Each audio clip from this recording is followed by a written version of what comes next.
Hey, what's up? It's Matt with Iron Sharpens Iron, and I wanted to make this quick video to go over three key things that happen anytime a significant life event impacts us. Whether it's a positive life event, whether it's a negative life event, it doesn't matter. The same three things happen. And this is something I noticed in my own life, and I've noticed it in the lives of people around me.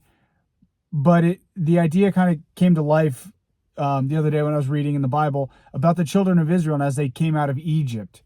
And the idea is that if you think about the story of the children of Egypt coming out of slavery in Egypt into the Canaan land or into the promised land, if you look at a map, that journey is something that on foot should have taken 3 to 4 days, maybe a week tops.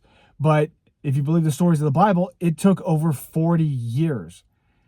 And the reason is because they got stuck. They got punished by God for the decisions they made. But the same thing's true in life with us. Whether we make good decisions or bad decisions, the same thing can happen to us if we don't recognize the patterns and we don't work to break them. And this is definitely something that I noticed in my own life as well as the lives of people around me. And I wanted to share these insights with you so that hopefully you don't get stuck in those moments where life is either really good or where life is really bad. You know, think about a time if you have a very positive, significant accomplishment in your life, whether you win a significant award, you graduate college, whatever it is, it's very easy for us to get stuck in that moment and celebrate and think, oh, I've arrived, I've made it, this is the top. And then we just get stuck there. Sometimes it's because we've accomplished something that's really hard and we are afraid to take the next step and we don't want to make any risks. We don't want to, frequently we don't want to lose the things that we've already gained or accomplished or the recognition we've gotten. And that was certainly me. When I received the Officer of the Year award in 2018, and then in 2019, I was assigned to a multi-agency undercover task force, which is, my dream job in law enforcement. I thought, man, I made it. I'm at the top of my game. And because of different decisions I made, I started to alienate the people around me to the point where I was no longer being challenged or motivated by the people around me. And that's a very dangerous spot to be because I became complacent. And when I looked around and I didn't see anybody that could motivate me or challenge me, it went to my head and I thought, man, okay, I'm the greatest around and I'm at the top of my game. Nothing can take me down. And until my world around me collapsed. But then some very significant bad things happened because of my choices. And I was able to recognize these patterns and not get stuck in that moment because I was able to understand, okay, this is the process. But when negative things happen, it's very easy for us to get stuck in those negative moments and be afraid to take the next step because we got hurt the last time we tried something, or, we got embarrassed, or we, risked something and we lost it, whether it's money or fame or recognition or status, whatever it is. We took a risk, we lost, and now we're scared to try again. And then we become a slave to that moment. We become a slave in that experience and we no longer progress and get out of it. But then the next step is, wandering around the wilderness. Once you get out of slavery, and once you get out of that bondage to that moment or that thought, you're in a new area where when you're a slave, to some extent, your needs are cared for by the slave masters, right? And I'm not saying this is a good thing, but, slaves are housed, they're fed, they're clothed, maybe not very well, but they are. They don't have to worry about, it's like being an inmate in jail or prison. You don't really have to worry about where your next meal is coming from because it's going to be provided for you. You don't have to worry about the clothes you're wearing because they're provided to you. You don't have to worry about paying for a mortgage because you're in a place that's already paid for. So it becomes very easy, and that's where the term, institutionalized comes from, where it becomes easy to get in that moment and just live because, yes, it's very risky, it's very dangerous, nobody really wants to be there, but it's easy to get comfortable in that environment once you understand this process. And it's easy to get comfortable in the environment of slavery as well because now there's no more risks, or what the risks are, you can handle them, and you know how to just skate by and get by, and you don't have to worry about certain things. And that's a very dangerous spot to get. It's called complacency. The next step after that is wandering around the wilderness. The wilderness is a dangerous place that's full of all kinds of unknowns. And in the wilderness, when the children of Israel were wandering around, some of them started to die. And it got to the point that they actually said it would be better for us to be in slavery in Egypt, take us back.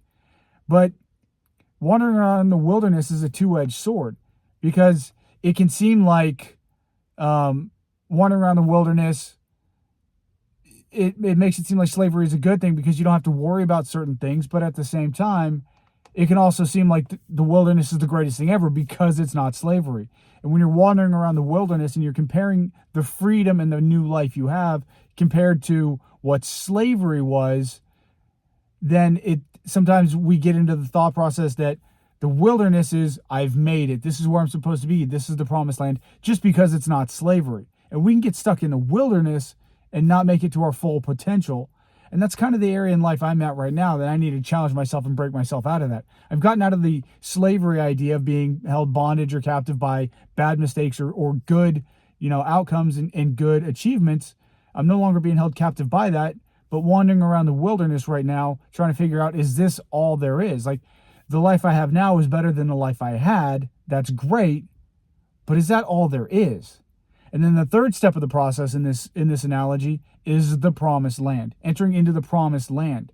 And it's difficult, and not a lot of people ever reach that promised land for all the reasons we've already talked about. Either they want to go back to slavery because slavery meant they didn't really have to do anything. They could just coast and skate by and live a very complacent life and be satisfied.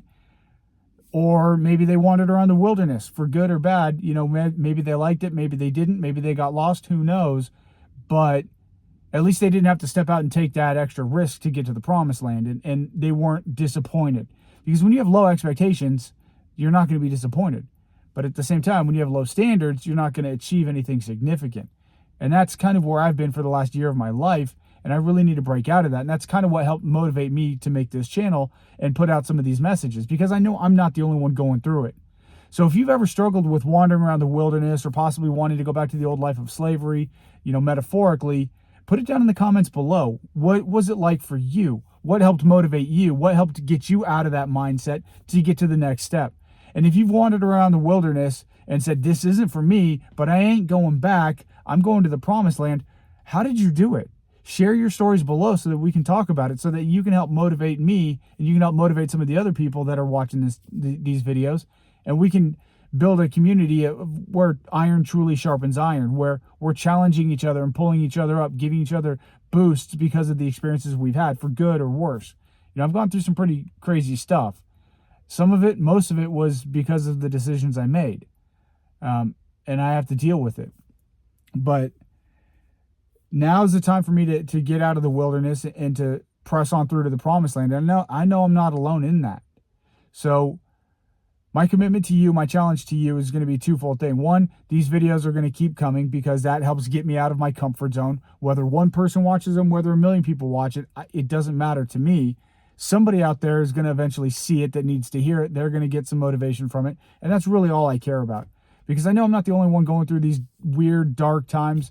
Whether you brought it on yourself or whether you didn't, it doesn't matter. One of my favorite sayings is, nobody cares what happens to you. Things happen to everybody. Nobody cares what happens to you.